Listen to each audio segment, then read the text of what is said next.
quero fazer um pequeno comentário sobre esse caso do Jefferson de Moura. E eu sei que eu estou aqui na presença do promotor, estou na presença de 2 advogados criminalistas, lamento não estar na presença do judiciário, mas falando como cidadão, chega a ser revoltante o que a gente vai ouvir agora da Gabriela Moura, porque esse crime do Jefferson de Moura, ele aconteceu exatamente por policiais que, naquele momento, não agiram como policiais que têm a função de proteger a sociedade, agiram como criminosos disfarçados de policiais, mas o mais absurdo é que o autor, que é o delegado, naquele dia que estava lá, ele num programa nacional,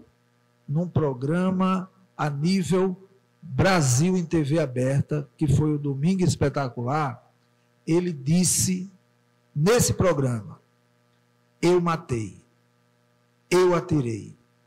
E por incrível que pareça, estamos chegando a 5 anos desse crime e todos continuam soltos.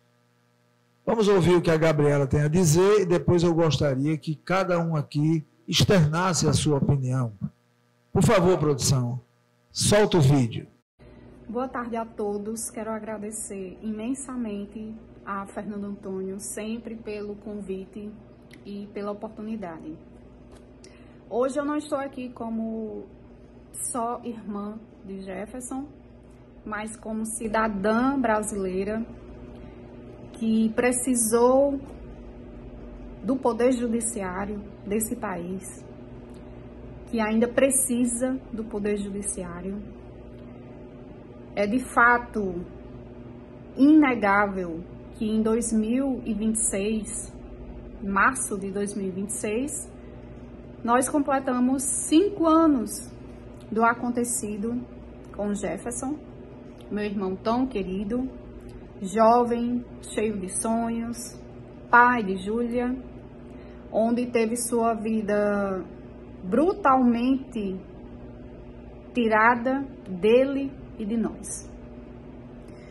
Onde está a proteção do cidadão de bem dentro de um estado, viajando na nossa BR-230, de João Pessoa a Cajazeiras, onde foi parado por policiais que deviam protegê-lo e foi executado, onde o próprio assassino, bandido, cruel, falou em rede nacional, no Domingo Espetacular, que matou, atirou, quando viu que não era quem ele queria, implantou uma arma de propriedade dele no corpo de um inocente, depois retirou seu corpo, retirou suas roupas, jogou na porta de uma maternidade, no chão, e falou que era um bandido. Simplesmente, essa pessoa, eu não posso nem chamar de pessoa, que para mim é um bandido covarde, cruel, uma coisa monstruosa, né, que anda solta por aí, ele afirmou isso em rede nacional e em março completamos 5 anos que esse monstro continua solto, vivendo como se nada tivesse acontecido. Então, o Poder Judiciário de Santa Luzia e de João Pessoa, né, onde tramita também sempre, porque eles recorrem primeira, segunda, terceira instância, sempre para conseguir postergar, adiar o júri. Ele adia o júri de forma simples. Ele consegue tudo, o assassino consegue tudo o que ele quer. Então, nós, cidadãos de bem, estamos desprotegidos, desamparados, em uma justiça que anda em frangalhos, que precisa urgentemente de uma reforma, leis mais rígidas, onde juízes não precisem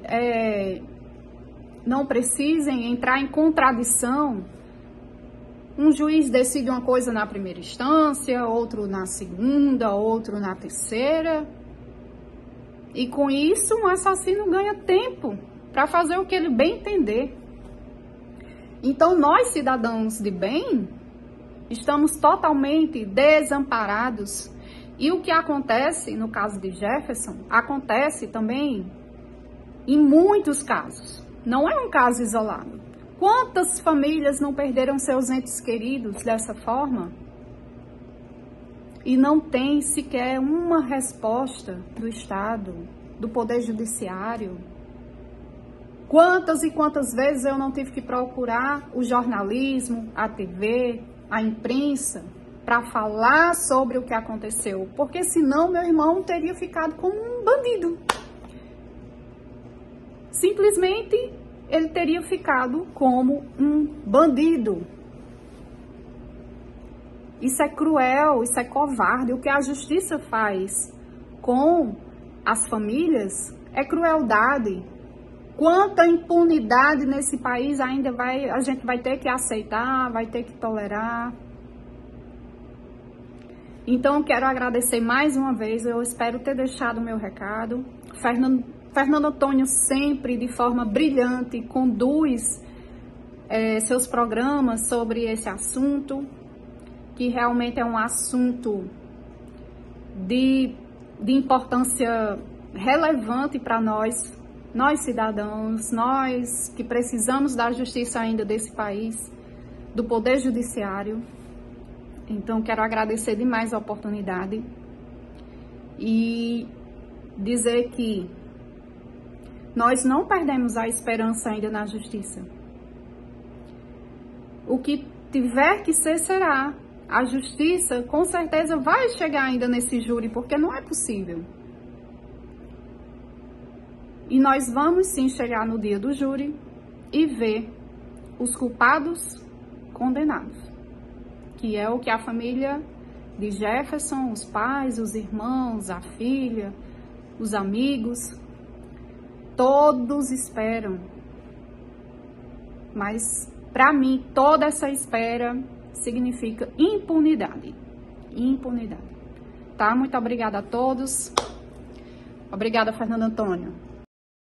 Aí está mais um apelo de Gabriela Moura, essa mulher gigante. Eu sou um admirador de Gabriela pela força com que ela vem conduzindo durante todo esse tempo essa, como ela mesma disse, impunidade. O nome do delegado é Oswaldo Rezende Neto, lá de Sergipe. Na verdade, aí houve tanta confusão. Primeiro que a polícia de Sergipe entrou na Paraíba sem sequer pedir autorização à Paraíba para entrar.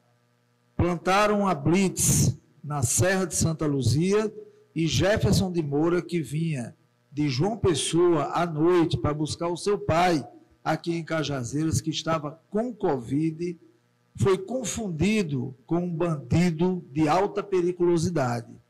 Ocorre que quando o policial chegou até o carro, ele olhou para Jefferson, chamou o delegado Oswaldo e já foi dizendo logo ao delegado: é ele.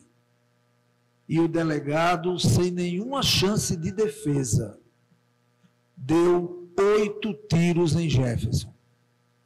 Depois de desferir os tiros, quando descobriram que não era realmente o meliante que eles estavam procurando, eles retiraram a roupa de Jefferson, plantaram a arma no carro, colocaram o corpo de Jefferson em uma caminhonete e levaram até o hospital lá de Santa Luzia e jogaram simplesmente na frente do hospital, como se fosse, eu não vou dizer como se fosse um animal, porque nenhum animal merecia um tratamento desse.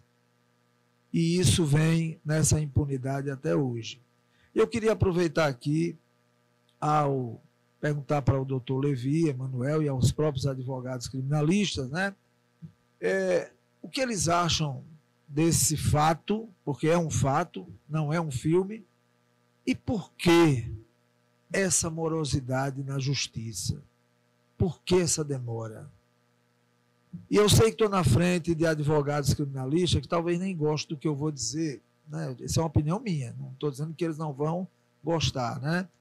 Mas eu, como jornalista, eu também não entendo por que que a imprensa, e acho que até o doutor Levi falou sobre isso há pouco, por que que a imprensa ela pode mostrar imagens da vítima, da pessoa que foi morta, mas a imprensa não pode mostrar a imagem do algoz. São coisas que eu não consigo entender. Doutor Levi, se o senhor puder começar, viu, falando sobre esse caso, depois doutor Jonas e doutor Claudenilo. Fernando, sobre o caso em si, a gente tem pouco conhecimento, né, da situação, mas pelo anúncio, né, que você faz aqui para a gente, realmente é uma situação triste, lamentável. O rapaz, de um modo covarde, né, ter sido assassinado sem qualquer ligação ou pretexto, né, para que essa morte, esse assassinato de fato acontecesse. E é uma situação que realmente nos deixa muito impactado, triste com o que aconteceu, porque só quem passa por isso, e aqui nunca passei, mas tenho uma certa empatia porque gosto de atuar no tribunal do júri, só quem passa por esse tipo de situação de perder um ente querido, de sentir aquela dor da perda, de não poder se despedir, de não poder estar mais presente ou desfrutar daquela companhia dentro de casa, de conviver com momentos que cotidianamente eram convividos e compartilhados, é a família. Ela, de fato, quem passa por esse tipo de situação, e por isso que a gente percebe a Gabriele, não é isso que o senhor falou? Gabriela Moura. Gabriela, só quem passa por isso, que a família sente esse tipo de dor, esse tipo de sentimento negativo. Você vê que mesmo depois de 5 anos, o sentimento de perda ainda, esse luto ainda persiste, está presente e infelizmente não tem data para se dissipar. Sobre o motivo para a demora, amigo, como a gente não tem conhecimento de fato do processo ou das circunstâncias que permearam, né, esse caso, fica difícil e realmente complicado a gente externar algum tipo de justificativa. Nenhuma, evidentemente, seria plausível ou aceitável em decorrência dessa demora, né, das circunstâncias que a gente tem. Essa entrevista, eu até me lembro de ter visto esse programa da Record no dia que a matéria foi exibida, não sabia que era um caso relacionado aqui ao pessoal de Cajazeiras, mas nada é justificável ou aceitável para entender o porquê dessa demora. Um ponto positivo, porém, que posso dizer à família, é que em decorrência de recentes mudanças que a gente teve na nossa legislação, a pena do júri passou a ter efeito imediato. O que é isso? Advindo a sentença do júri, e se ela caminhar para o reconhecimento de uma responsabilidade, ou seja, se for uma sentença condenatória, o júri entendeu que o rapaz deve ser culpado, a decisão do juiz, caso ela tenha um quantum de pena suficiente para ultrapassar aquele montante que a gente exige para que o rapaz inicie a pena no fechado, ela é executada imediatamente. Então, não posso antecipar, até porque não tenho ligação com a comarca, nem tampouco com a promotoria, mas o que posso externar, pelo menos para ela, é que em decorrência dessas circunstâncias que a gente percebe nesse caso, quando o julgamento acontecer, o plenário do júri for montado, se ele vier a ser condenado, a pena será executada imediatamente, né? Ele vai poder recorrer, mas recorre, a princípio, preso, entendeu? Já em fase de cumprimento da pena, ainda que essa pena possa ser revista. Perdoe por lhe atrapalhar, mas é uma questão de uma dúvida, né? O senhor, promotor de justiça, obviamente o senhor tem, como falei há pouco, o senhor tem o poder de denunciar um crime, tá certo? Quando uma pessoa chega num programa aberto, que ele mesmo faz uma confissão ao vivo, dizendo que matou, eu matei, eu atirei, certo? O Ministério Público não tem que imediatamente pedir a prisão dessa pessoa, já que ele confessou a nível nacional isso aí? É que no Brasil, Fernando, isso até é motivo de crítica por alguns. No Brasil? No Brasil, nós tivemos, com a Constituição de 88, o abraço a diversas garantias processuais. A Constituição ela trata, no seu corpo, de muitas garantias processuais, entre elas a presunção de inocência. Que é aquilo, o cara pode dizer que é culpado, eu matei, eu dei 10 tiros, eu pisei, eu escondi, toquei fogo no cadáver, mas, enquanto ainda couber recurso, ele é inocente. Então, ele pode ter feito isso, ele vai recorrer, enfim, mas enquanto houver recurso, tecnicamente, ele é inocente. E aí nós temos, em outro caminho, a prisão, dentre elas, que ela pode ser, para a gente, uma prisão processual ou prisão definitiva. Prisão definitiva é quando não cabe mais recurso. O sujeito não tem o que fazer, ele vai ter que comer a cadeia dele, no linguajar popular. E a prisão processual, que é a prisão decretada no curso do processo, certo? Dentre elas, a prisão preventiva. E a prisão preventiva, ela somente pode acontecer, meu amigo, em algumas situações. Por exemplo, risco de fuga. O cara vai fugir, a gente não vai conseguir aplicar a lei penal para ele, prende-se preventivamente para evitar essa fuga. Um risco à ordem pública, um conceito bem genérico, mas que a gente normalmente interpreta como uma intranquilidade social. O risco de aquele sujeito solto venha a cometer novos crimes. Então é importante que a gente prenda. Em não sendo situações que são abrangidas pela lei, meu amigo, com relação a essa questão da necessidade da prisão processual, não se entende como possível prender. Se isso acontecesse, haveria o que a gente chama de antecipação da pena, o que infelizmente, eu digo infelizmente de verdade, porque o Brasil, dentre as maiores economias que a gente possui no mundo atualmente, é um dos poucos que não prevê prisão perpétua. É um dos poucos que não prevê pena de morte. Aí você pode até dizer, mas e a questão do erro do judiciário, que é uma questão que de fato preocupa? Meu amigo, lhe digo de coração, em razão eu tenho 4 anos de Ministério Público, mas tenho alguns outros de serviço público sempre relacionados a essa questão do sistema de justiça, né, dentre os quais 4 como policial. E a gente vê situações que, de fato, só um milagre de Deus ali para operar a mão no comportamento do cara e que ele possa se ressocializar. Eu não vi, não sei se foi a própria Gabriela, ela perguntou, não sei se endurecer leis. Não, a gente talvez pudesse, mas o que a gente precisa de fato é que as leis sejam realmente e efetivamente cumpridas. No Brasil hoje existem apenas 2 tipos de cumprimento de pena, o regime fechado e o livre. Quando tem tornozeleira, bota uma tornozeleira eletrônica. O sujeito vai, mata, é condenado a uma pena de 20 anos, cumpre 3 e vai para o semiaberto. Semiaberto, que no máximo uma tornozeleira eletrônica. Ele, por ler, se ele lê Chapeuzinho Vermelho, Branca de Neve e os 7 Anões, os 3 Porquinhos, e no final do mês ele apresentar uma resenha, um resumo do livro, ele recebe um desconto de pena de 4 dias.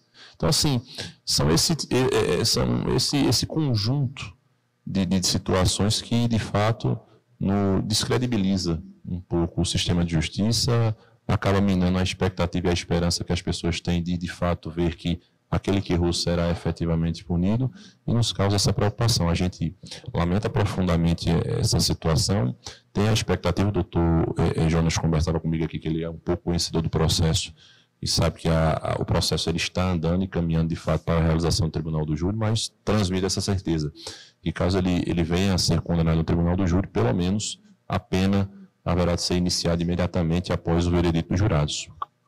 Doutor Carneiro, então, realmente é um caso que nos traz uma séria reflexão quanto